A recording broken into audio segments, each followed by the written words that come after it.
Hello YouTube, this is Kelly Blatnik with Blatnik Law. This video is made in response to a request by Abby, and I'm going to try to make it as simple as possible because it seemed a little more complex. A couple wanted to purchase a house together. And for simplicity's sake, I'm going to say it's a male-female couple. I know gender is not binary and many couples are not male-female.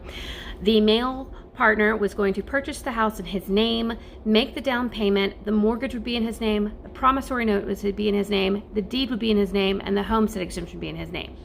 The female partner would live there and pay half the mortgage. The female partner was of the opinion that she was entitled to half the equity of the house because they move in together at the beginning of ownership and because she's paying half the mortgage.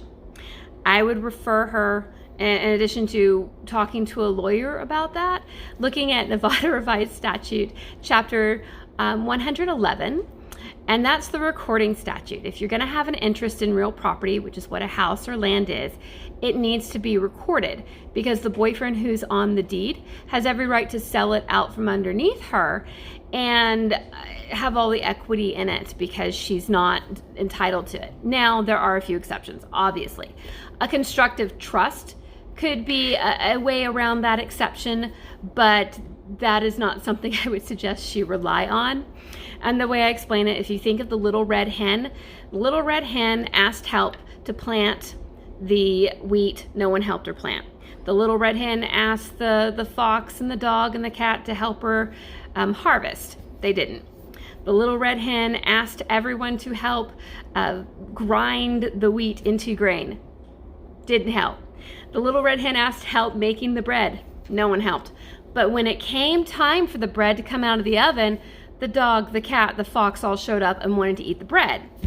They weren't allowed to eat the bread. It's the same thing as that the female partner has no skin in the game.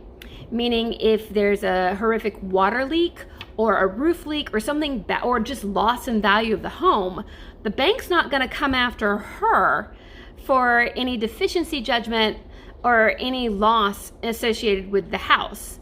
The bank's going to come after the male partner who's on the promissory note, who's on the mortgage. So if she wants equity in the house, it needs to be recorded. It needs to be in writing, and it needs to be on notice for everyone else to know about it. Obviously, there are issues where she could possibly say it was a constructive trust if she gave him some money for the down payment, but that is not something to rely on.